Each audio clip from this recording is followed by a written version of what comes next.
a little confused there for a second. I thought I had the wrong board in front. I want to make sure we're good to go. Okay. So obviously what's fueling the Cold War is this fear of communism, all right? We're fearing communism, and in 1949, Mao Zedong, who was a leader in China, came to rule, and he was a part of the China Communist Party, and they defeated the Nationalist Party for control of the Chinese government. So Mao Zedong, a communist leader in charge of China now, which is a big country, and that made the United States very nervous. Americans were very surprised by the defeat because the nationalists were so entrenched in China. And they were really scared that, like I said, communism was going to continue to spread to other countries. So this only fueled the Cold War. So after World War II, Korea, which was a former Japanese colony, was divided at the 38th parallel, which is a 38 degrees line of latitude, split right in half. So you have North Korea and South Korea, and that line there is the 38th parallel. Still that way today. The Soviets helped North Korea to become communist, and the United States helped South Korea to set up a non-communist government. So you have a communist Northern Korea and a non-communist South Korea. In 1950, North Korea, the communists, invaded South Korea, and President Truman said this violated the policy of containment, the U.S. policy of containment, which meant that if we violate the U.S. policy of containment, we either use military or non-military force to solve that. So the UN, which the United States is a part of, the United Nations, provided soldiers, mostly Americans, to help South Korea fight off the North Korean armies, and this became known as the Korean War. So the communist Northern Koreans invaded South Korea.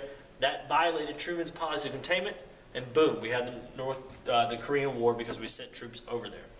So at first, the North Koreans pushed all the way down to the very tip of southern Korea. They had kind of surrounded them on the corner. Then the UN troops, who were led by General Douglas MacArthur, arrive. They come in behind the North Korean troops, forcing the North Korean troops to retreat back above the border, so back above the 38th parallel. So now the North Korean troops are up there, the South Korean and the UN troops are in the south. The UN soldiers, however, continue to push the North Koreans upward, continuing to press on them, maybe to teach them a lesson or whatever the case may be. And then China told the UN, hey, you better stop pushing North Korea and stop fighting them, or we're going to get involved. Well, of course, MacArthur's troops, the UN troops, made up of United States soldiers, did not listen to the Chinese threat. They ignored the Chinese, and in late 1950, thousands of Chinese soldiers joined the North Korean communist fight and forced the UN troops back below the 38th parallel. So now you have North Korea above the 30th parallel, South Korea back below the 38th parallel. MacArthur wanted to blockade China's coast and start bombing them, but Truman refused because he feared the Soviets would then enter this war. Nobody wanted that. And so MacArthur criticized the president publicly, and he was eventually fired. All right, so right now, where we just left this, China came in and helped North Korea. The communist armies were able to push the UN and South Korean back south. War split at 30th parallel, and MacArthur is mad at Truman for not blockading and bombing China. So Truman began planning truce talks, all right, but they ran over into the next presidential election where Dwight D. Eisenhower was elected because Truman had already served the 2 terms. He was elected, served for FDR, and elected, re-elected. Eisenhower criticized the already very unpopular war. People hated going to this war because they felt like they were losing lives in Korean and not really getting anywhere. And he promised to end the Korean War very quickly, and he did so by compromising with Korea and China.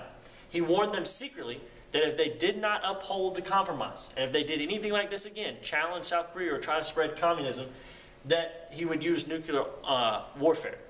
And so the Koreas remained split at the 38th parallel, and a lot of people felt like this was a useless war because we gained nothing and we lost a lot. We lost a lot of lives to just keep the parallel right where it was.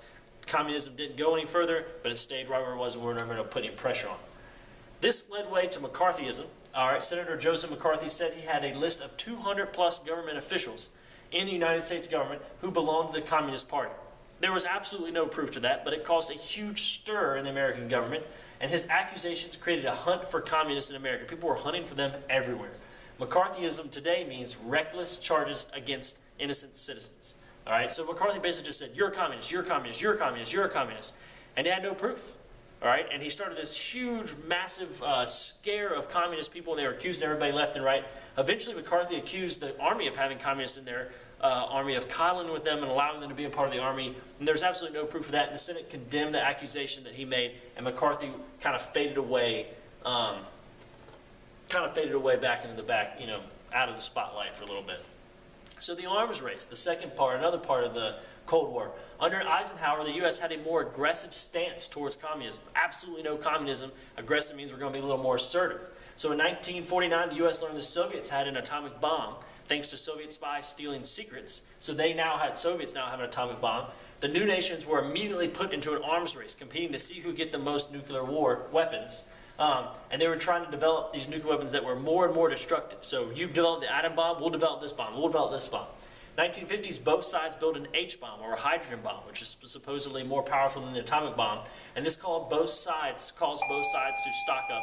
Sorry. Sabrina Moore, to the front office, please. Sabrina Moore.